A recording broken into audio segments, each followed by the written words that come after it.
خدا اپنی قدرتوں سے ظاہر ہے، وہ اتنا ظاہر ہے کہ اس سے زیادہ کوئی ظاہر نہیں ہے، لیکن وہ اتنا پوشیدہ ہے کہ اس سے زیادہ پوشیدہ کوئی نہیں ہے۔ کیوں؟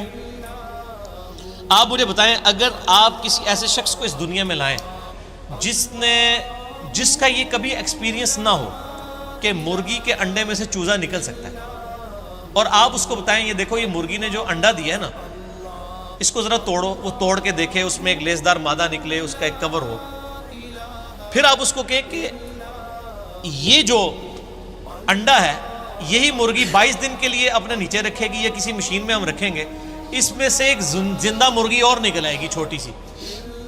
جس کو یہ ایکسپیرینس نہ ہو، کیا وہ یہ ماننے کے لیے تیار ہوگا؟ نہیں مان سکتا۔ اگر کسی شخص کو یہ درخت دکھائیں اور کہیں یہ درخت دیکھ رہے ہو، ہاں جی ہے، اس کا ایک بیج توڑیں جو اس میں سے یعنی پھول میں سے نکلتا ہے، اس کو کہیں کہ جی یہ جو بیج ہے نا، اس بیج کو جب میں زمین میں بوؤں گا نا تو یہ اس سے 6 ارب گنا بڑا درخت بن جائے گا اسی بیج میں سے نکل کے۔ اگر اس نے یہ ایکسپیرینس پہلے نہیں کیا ہوا اور وہ کسی ایسی دنیا کا باشندہ ہے جس کو پتہ ہی نہیں سیڈ کیا ہوتا ہے، درخت کیا ہوتا ہے، کیا وہ مان لے گا؟ نہیں مان ناٹ ایٹ آل۔ تو کائنات میں جتنے فزیکل فینومینا آف نیچر ہیں، یہ سب کے سب اتنے بڑے بڑے معجزات ہیں، لیکن ہم ان معجزات کے عادی ہو چکے ہیں، چونکہ ہم بچپن سے دیکھ رہے ہیں کہ مونسون میں بادل آتے ہیں، بارش برستی ہے، ایسا ہم کہتے ہیں ایسا ہی ہوا کرتا ہے، لیکن سائنس نے اپنی عاجزی مان لی ہے۔ سائنس 3 کوسچنز کے ساتھ ڈیل کرتی ہے، ایک سے اس نے ہاتھ اٹھا لیے ہیں، 2 پہ وہ کہتی ہے ہاں ہماری یہ فیلڈ ہے، وائی، وٹ اور ہاؤ۔ وائی، وٹ اور ہاؤ۔ پہلی چیز ہے وٹ، کیا؟ ہم کہتے ہیں زلزلہ آیا، کیا ہوا؟ زلزلہ آیا۔ سائنس سے جب پوچھتے ہیں کہ یہ زلزلہ کیوں آیا، وائی، تو وہ کہیں گے ٹیکٹونک پلیٹس کی ڈسٹربنس کی وجہ سے۔ جب ہم ان سے پوچھتے ہیں کہ یہ ٹیکٹونک پلیٹس جو ہیں یہ ڈسٹرب کیوں ہو جاتی ہیں، ان کا ٹائم فریم کیسے سیٹ ہوتا ہے کہ انہوں نے ابھی اسی وقت ڈسٹرب ہونا ہے، وہ کہتے ہیں یہ تو ہاؤ والا سوال ہے، کیسے؟ It is physical phenomena of nature, یہ قانون قدرت ہے، یہ ایسا ہی ہوا کرتا ہے۔ ہر چیز کے اینڈ پہ آپ کو سائنس ایک ہی جواب دے گی، فزیکل فینومینا آف نیچر، قانون قدرت۔ وہ اس کو مانے ہوئے مدر نیچر کیوں کہہ رہے ہوتے ہیں؟ مدر نیچر، تو کیا یہ مدر نیچر نے سارے قوانین خود بنائے ہیں؟ ہم جب کوئی ڈسکوری کرتے ہیں، لوگ پرانے زمانے کے لوگ نا، جب ان کو بتایا جاتا ہے انڈے سے چوزا نکلتا ہے، بس ان کا اتنا ہی مان تھا۔ اب سائنس نے اور ترقی کی، انہوں نے کہا جی اس طریقے سے اس کے اندر زندگی موجود ہوتی ہے، یہ ہوتا ہے، یہ سٹیجز طے کرتے کرتے ایک خاص حد تک یہ آگے جاتے ہیں، اینڈ پہ جا کے جواب کیا ہوتا ہے؟ It is physical phenomena of nature. Matter کیسے بنایا؟ اچھا جی، matter can never be created not be destroyed, first law of thermodynamics. Mass can never be created not be destroyed, یعنی میس کی جو کنزرویشن کا نظریہ ہے وہ انہوں نے مان لی، یہ پیدا ہم کر ہی نہیں سکتے، ہاں ایک فارم سے دوسری فارم میں بدل سکتا ہے، پیدا نہیں کر سکتے، کیونکہ وہ کریشن ایکس نہیں، لوگ ان کو پتہ ہی نہیں کہ یہ بھی کوئی چیز ہوتی ہے۔ وہ کہتے ہیں بس سب کچھ تھا، اب آگے چلیں۔ ہم کہتے ہیں وہ سب کچھ تھا، اس سے پہلے کیا تھا؟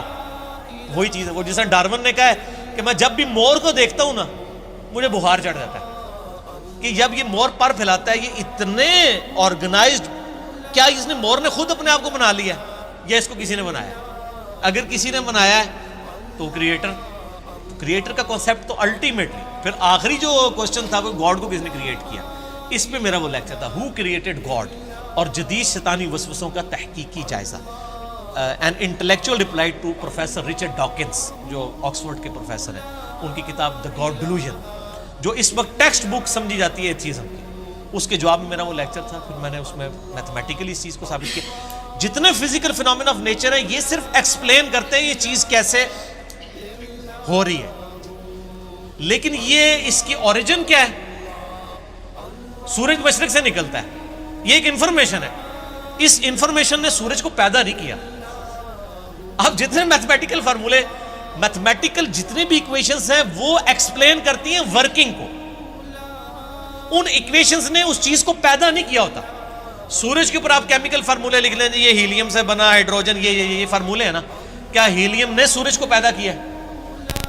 ہائیڈروجن نے پیدا کیا ہے؟ وہ تو خود پیدا ہوئی ہے۔ تو ہر چیز کو ڈپ ڈیک کریں گے ایک supreme being, super natural agency, supreme authority کی طرف آپ کو گائیڈنس ملے گی، اور وہ ہر چیز انسان اپنے اوپر غور کر لے سر، میری مرضی کے بغیر میرے گردے روزانہ 25 دفعہ ڈیلیسس کر رہے ہیں، میری مرضی کے بغیر میری آنکھیں روزانہ 12,000 دفعہ جھپک رہی ہیں، 23,000 دفعہ سانس اندر اور 23,000 دفعہ باہر میرے پھیپھڑے کر رہے ہیں میری مرضی کے بغیر. میری اپنی میرا دل روزانہ 1,00,000 دفعہ دھڑک رہا ہے، 10,000 لیٹر خون پمپ کر رہا ہے میری نسوں میں جس کی لینتھ 1,00,000 کلومیٹر ہے. یہ تو آج سائنس کی برکت ہے نا.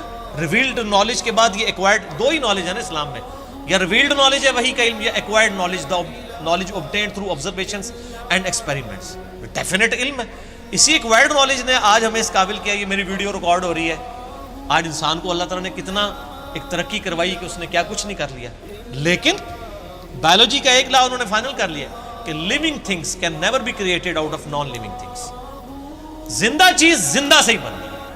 انڈا کوئی نہیں بنا سکتا سائنٹسٹ، سیڈ کوئی سائنٹسٹ نہیں بنا سکے گا، وہ درخت میں سے ہی لینا پڑے گا. اور درخت کہاں سے آیا ہے؟ وہ کہتے ہیں فزیکل فینامنا آف نیچر. درخت کو ماننا پڑے گا پھر آگے چلے گی آپ. تو آپ نے جس چیز کو پہلے مان لیا ہوا نا، اصل میں اس کو ڈیپ ڈیک کریں گے نا تو اس کے بنانے والا ہے. ٹھیک ہے نا. تو یہ خدا ظاہر ہے، لیکن وہ باطن اس لیے کہ ان الذین یخشون ربهم بالغیب لهم مغفرۃ واجر کبیر. جو لوگ بغیر دیکھے اپنے رب سے ڈرتے ہیں ان کے لیے ہے مغفرت اور اجر عظیم. ورنہ تو امتحان رہے گا نہیں. یہ دنیا امتحان کا اسی لیے ہے کہ اللہ تعالیٰ صرف اپنی قدرتوں سے عیا ہے، خود بیک فٹ پہ ہے. مجھے تو ہر چیز میں خدا نظر آتا ہے. مجھ سے پوچھیں، میں جب تربوز کاٹتا ہوں نا میں پریشان ہو جاتا ہوں کہ یار اتنے سے بیج سے اتنی آرگنائزڈ فارم میں یہ تربوز بنا جس میں کروڑوں تربوزوں کا ڈیٹا موجود ہے. وہ جتنے بیج ہیں ایک ایک تربوز، پھر اس سے آگے تربوز، پھر اس میں مٹھاس ہے، پھر اس کی ایک بار کھال ہے. اسی کو آپ کاٹ کے باہر رکھے خراب ہو جاتا ہے. ویسے یہ آپ کی ڈھیری پہ تربوز پڑے رہتے ہیں، خراب ہی نہیں ہوتے ہیں. کاٹنے کی دیر ہے، فریج میں رکھنا پڑ جاتا ہے آپ کو. تو سر ہر چیز میں خدا